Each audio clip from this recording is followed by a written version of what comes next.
The hidden stories and secrets of King Solomon, unveiling the mysteries behind the wisest king introduction, beyond the biblical narrative. King Solomon, the third monarch of unified Israel who reigned approximately from 970 to 931 BCE, stands as one of history's most enigmatic figures. While most know him for his legendary wisdom, the building of the first temple, and his vast wealth, numerous lesser-known stories, mystical traditions, and secrets have emerged from ancient texts, rabbinical literature, Islamic traditions, and esoteric sources. These hidden narratives paint a far more complex portrait of a ruler whose influence extended into realms of magic, supernatural encounters, and diplomatic intrigue that mainstream historical accounts rarely explore. The Ring of Power, Solomon's mystical seal. Among the most fascinating yet obscure aspects of Solomon's legend is the tale of his magical ring, known as the Seal of Solomon. According to ancient Jewish mysticism and later Islamic tradition, this wasn't merely decorative jewelry, but an instrument of supernatural power granted by divine forces. The Talmudic sources hint at this ring's existence, but it's in the medieval grimoires and mystical texts where the full story emerges. The ring allegedly bore the tetragrammaton, the ineffable name of God, or a hexagram symbol that later became known as the Star of David. This seal supposedly gave Solomon dominion over demons, spirits, and the natural world itself. One particularly striking story from the Testament of Solomon, a Greek text from between the 1st and 5th century CE, describes how Solomon received this ring through the archangel Michael. The narrative explains that Solomon was troubled during the temple construction by a demon who was tormenting one of his favorite servants, draining the boy's vitality each night. In response to Solomon's prayers, Michael descended with the ring, instructing the king that with it, he could command all demons to assist in building the temple. The first demon Solomon subdued was Ornias, a particularly troublesome entity. According to the text, Solomon pressed the ring seal to the demon's chest, compelling it to obey. Ornias then led Solomon to the prince of demons, and one by one, Solomon bound them all to his service. These demons weren't merely commanded to carry stones and timber. Each possessed specific knowledge that Solomon extracted, secrets of astrology, medicine, the locations of precious gems, and the hidden structures of the cosmos. What makes this story particularly intriguing is how it portrays Solomon not merely as wise in human affairs, but as possessing knowledge that transcended the mortal realm. He became, in essence, a master of what we might call occult sciences, controlling forces that other humans feared. The Lost Books of Solomon. Biblical tradition attributes several works to Solomon: the Book of Proverbs, Ecclesiastes, and the Song of Songs.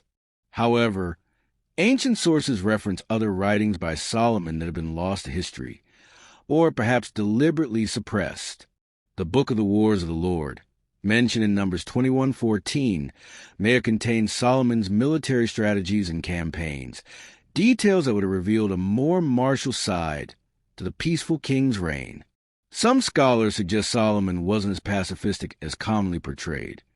He maintained a large standing army and fortified numerous cities throughout his kingdom. More mysteriously, early Christian and Jewish sources reference a Book of Solomon that contained 3,000 proverbs and 1,005 songs, numbers far exceeding what survived in the biblical canon. Where did these works go?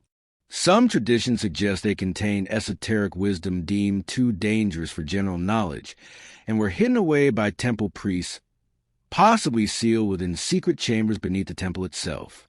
The Testament of Solomon, while not canonical, represents another intriguing text.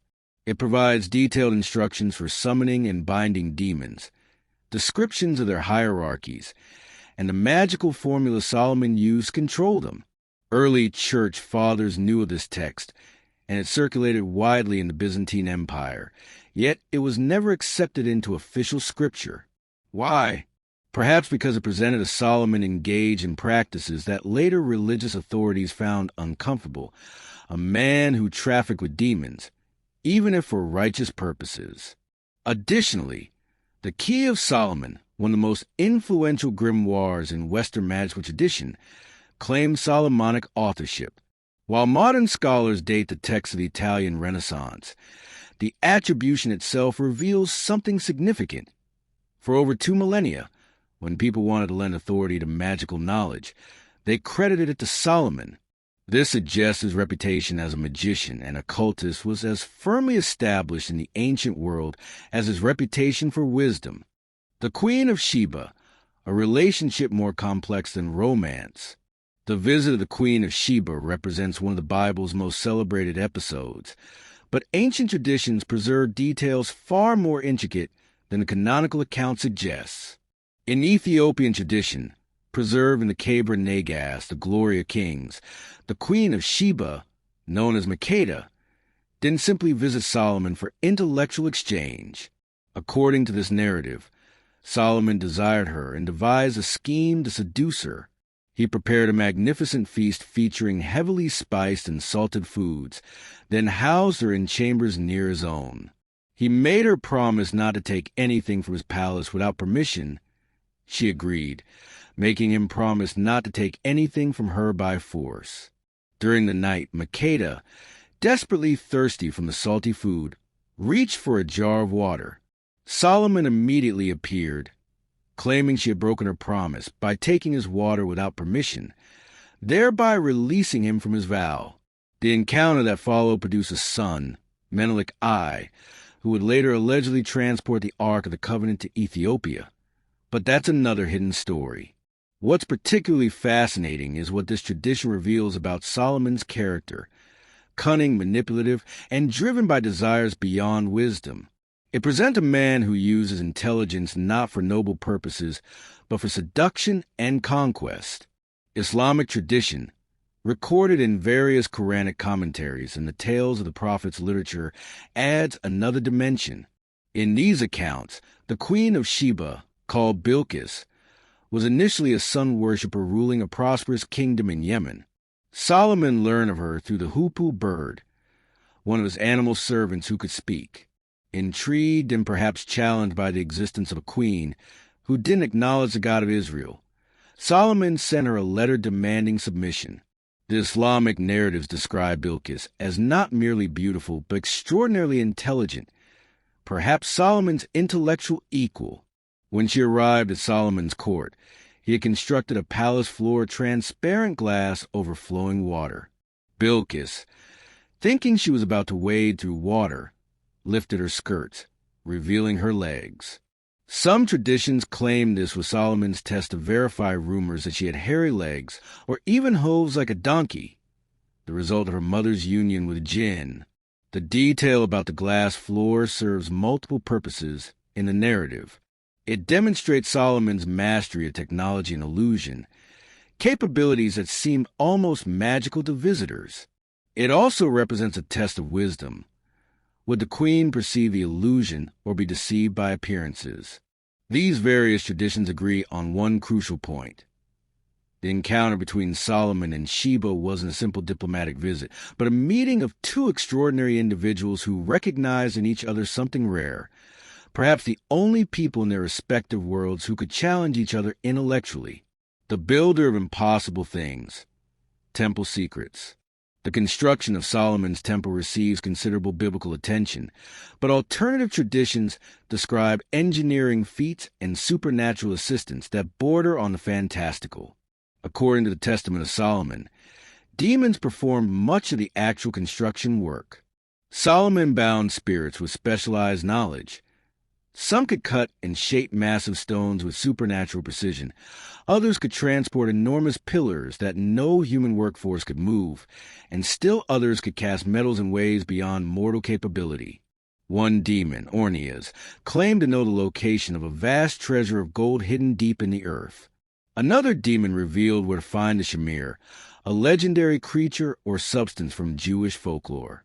The shamir was supposedly a worm or stone that could cut through any material without tools. It would split stone simply by being placed upon it.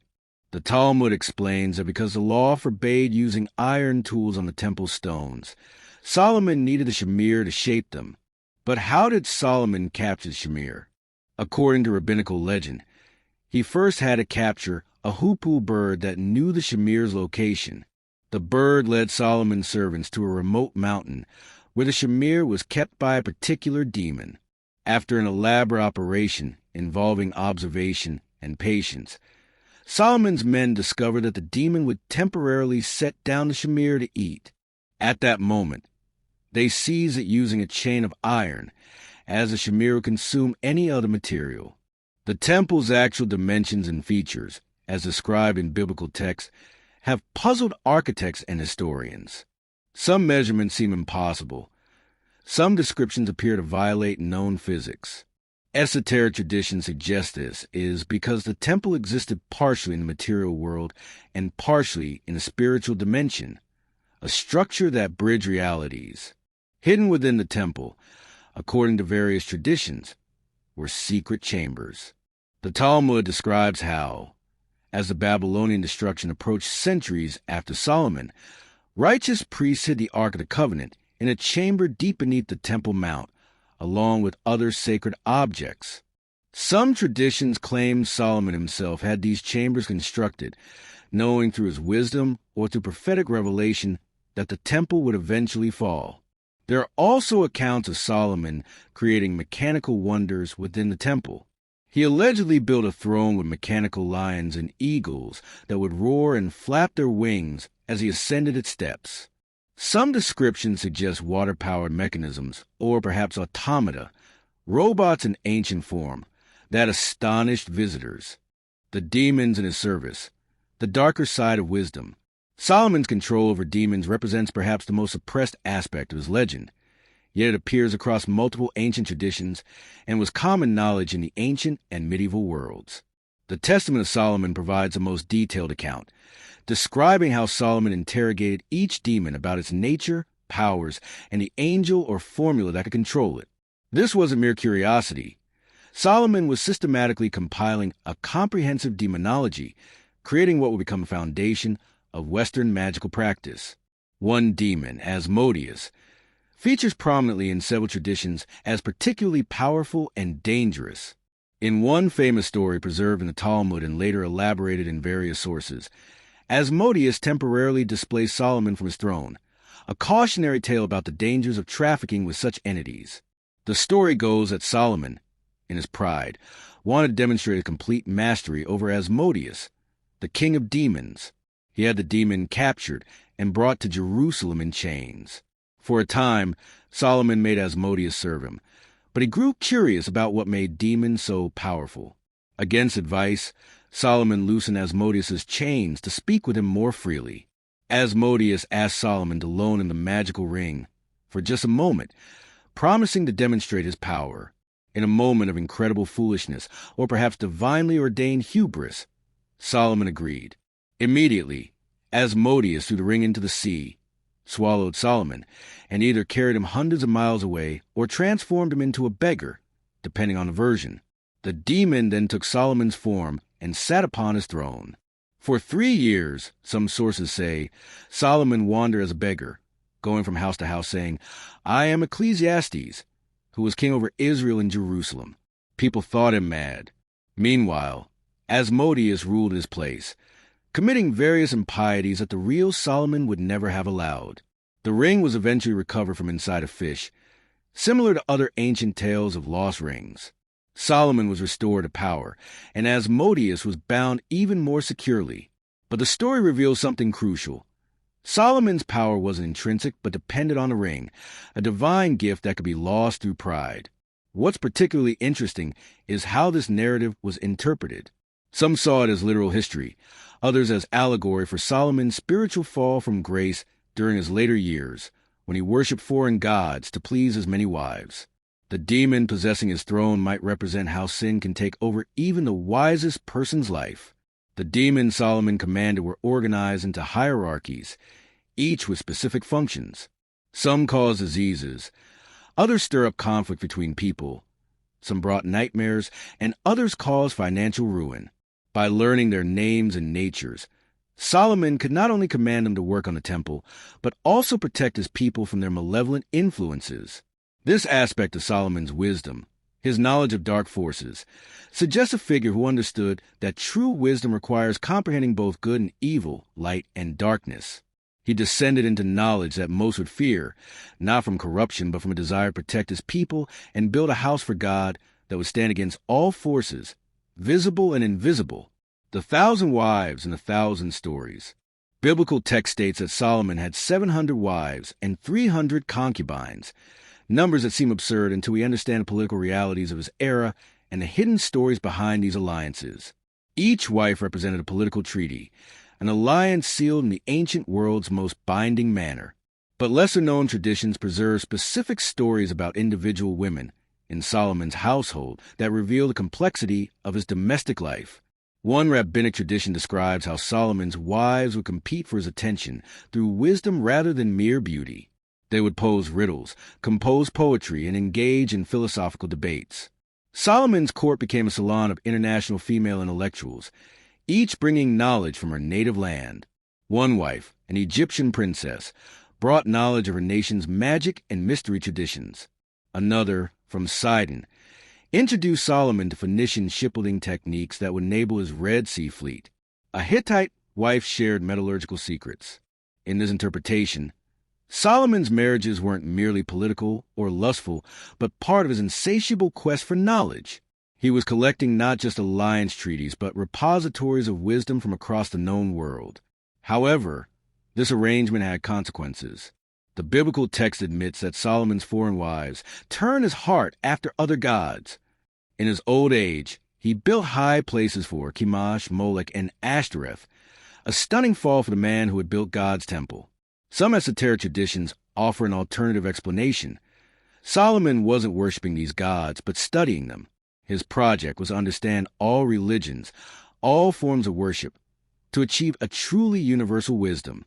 He built altars not for devotion, but for research, to comprehend what psychological or spiritual forces these different deities represented. This interpretation paints Solomon as a proto-anthropologist, conducting comparative religion studies millennia before such a field existed. It also suggests a man whose thirst for knowledge ultimately led him beyond the boundaries of what his own religious tradition could accept. One particular story from the Alphabet of Ben Sira, a medieval Jewish text, describes how one of Solomon's wives once asked him, "What good is all your wisdom if you cannot even control your own household?" According to the tale, she had observed conflicts among the women, inefficiencies in palace management, and Solomon's own inability to fairly distribute his time and attention. Solomon, stung by this observation, realized she was right. He had mastered demons and nature, but couldn't master domestic harmony. This led him to compose many of the proverbs about household management and the excellent wife passage in Proverbs 31, which some traditions attribute to this particular woman's wisdom rather than Solomon's own. The African connection. Solomon's legacy beyond Israel. Ethiopian tradition claims that Solomon's son with the Queen of Sheba, Menelik I, established a dynasty that ruled until 1974, a continuous line of Solomonic kings spanning 3 millennia. But the connection goes deeper than dynastic claims. According to the Keber Nagast, when Menelik came of age, his mother sent him to Jerusalem to meet his father. Solomon received him joyfully and wanted him to remain and eventually inherit the throne. Menelik, however, was loyal to his mother and to Ethiopia, and insisted on returning home. Solomon then hatched a plan. He commanded that the firstborn sons of all his high priests and nobles should accompany Menelik to Ethiopia, establishing a Solomonic elite in that distant land. Among these young men was Azariah, son of Zadok the high priest. According to tradition, these young men were angry about being sent to what they considered a backwater, so they conspired to steal the Ark of the Covenant and bring it with them. The story claims they succeeded, replacing the Ark with a replica, and by the time Solomon discovered the theft, they were too far away to pursue. Solomon, recognizing this as God's will, allowed them to keep it. The Ethiopian Orthodox Church maintains to this day that the true Ark resides in the Church of Our Lady Mary of Zion in Aksum, Ethiopia, guarded by a single monk who alone may view it. Whether or not one believes this remarkable claim, it represents a hidden story of Solomon's legacy extending far beyond Israel's borders. It also suggests that Solomon's wisdom included knowing when to let go, when to accept that God's purposes might diverge from his own plans. Beyond Ethiopia, some traditions claim Solomon had trading relationships extending to India and possibly beyond. The biblical mention of ships of Tarshish, bringing exotic goods every 3 years, hints at expeditions of remarkable scope for the ancient world. Some scholars identify Ophir, the mysterious source of Solomon's gold, with locations in Africa, Arabia, or even India.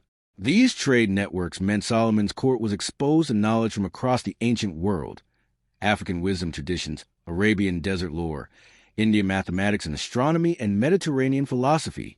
Solomon became not just a wise king, but a nexus point where knowledge from multiple civilizations converged.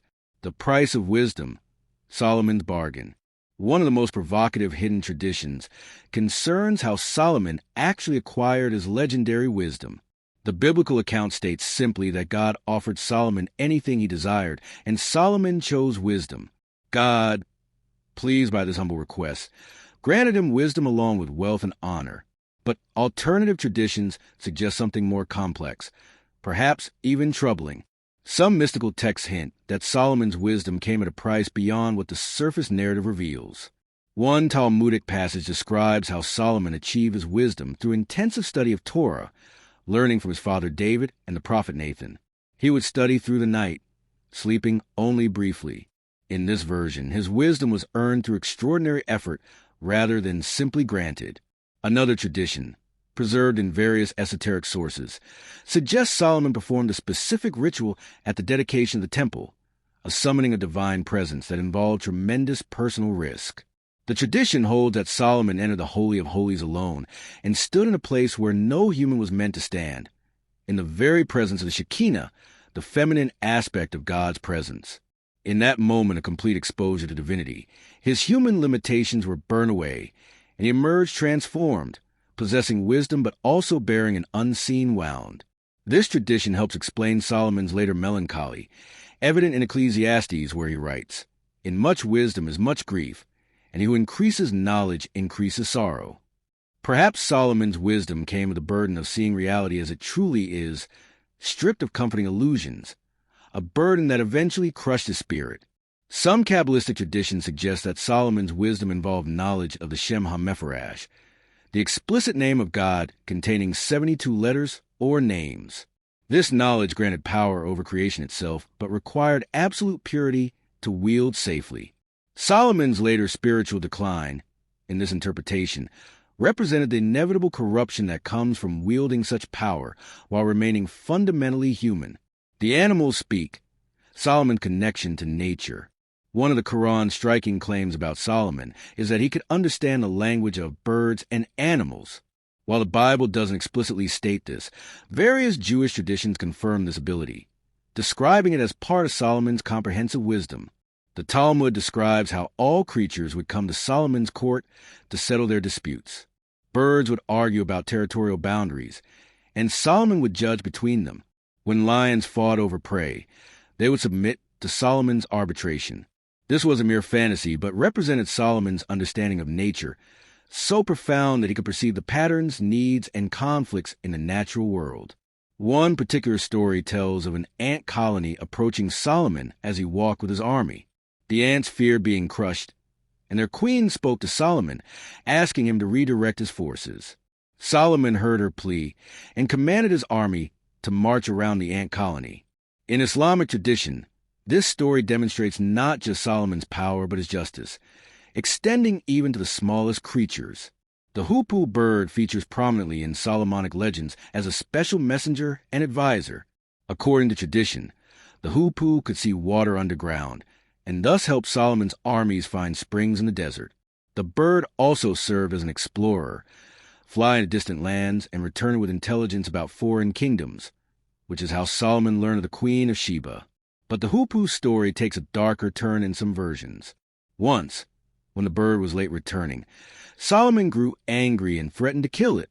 The hoopoe returned explaining it had been in Sheba, witnessing sun worship and a queen who ruled without acknowledging the true God. Solomon forgave the bird and used the information to plan his interaction with Sheba's queen. This story reveals Solomon as demanding absolute obedience, even from animals, a perfectionism that might have extended to harsh treatment of human servants as well. The forbidden experiments, science before its time. Some of the most suppressed Solomonic traditions involve what we might call early scientific experiments, investigations into nature that religious authorities later found uncomfortable. One tradition claims Solomon conducted investigations into human nature by raising children in complete isolation to determine what language they would naturally speak. The experiment supposedly revealed that absent any linguistic input, children would remain mute or develop only rudimentary communication, a finding that challenged notions of innate divine language. Another account describes botanical experiments in the palace gardens, where Solomon cultivated every known plant species, studying their properties, medicinal uses, and growth patterns. His knowledge of plants was so extensive that he could identify any specimen and explain its uses, a claim that appears in both Jewish and Islamic sources. The biblical text mentions Solomon's knowledge of trees, from the cedar of Lebanon to the hyssop growing on walls. Some traditions elaborate this into a comprehensive botanical encyclopedia, now lost, that contained knowledge not rediscovered until modern times. Solomon's investigations allegedly extended to astronomy and mathematics. He calculated the movements of celestial bodies with remarkable accuracy, work that wouldn't be matched for centuries. Some sources credit him with developing methods of surveying and measuring that enabled the precise construction of a temple. Perhaps most intriguingly, some traditions hint at Solomon investigating the nature of consciousness itself, attempting to understand the boundary between the material and spiritual, between body and soul. These experiments supposedly involve communication with spirits, inducing trance states, and exploring altered states of consciousness. Modern readers might recognize in these accounts the outline of empirical scientific method, observation, experimentation, and systematic recording of results. Solomon appears as a proto-scientist, conducting investigations that were millennia ahead of their time, but which later religious authorities found threatening, because they suggested knowledge could be gained through human effort rather than divine revelation alone. The Copper Scroll and hidden treasures. Among the Dead Sea Scrolls discovered in the mid-20th century was a unique document known as the Copper Scroll. Unlike other scrolls written on parchment, this one was inscribed on copper sheets and contained a list of 64 locations where enormous quantities of gold and silver were allegedly hidden. While the scroll itself dates to the 1st century CE, long after Solomon's death, some researchers have speculated that it might reference treasures originally hidden by Solomon or accumulated during the First Temple period. The quantities listed are so enormous, totaling perhaps 140 tons of gold and silver, that many scholars dismiss it as fantasy. But what if it represents a real treasure concealed during the Babylonian conquest? Ancient traditions describe how, as Nebuchadnezzar's armies approached Jerusalem in 586 BCE, the priests hid the temple treasures in secret chambers beneath the Temple Mount. These treasures would have included not just gold and silver, but also sacred objects, texts, and possibly knowledge preserved in Solomon's time. Some esoteric traditions go further, claiming Solomon himself had certain dangerous objects and texts, anticipating a time when his kingdom would fall. These hidden repositories supposedly contained his magical texts, the tools he used to command demons, an object of power too dangerous to leave accessible. The search for Solomon's treasures has driven centuries of speculation and excavation. The Knights Templar allegedly excavated beneath the Temple Mount during Crusades.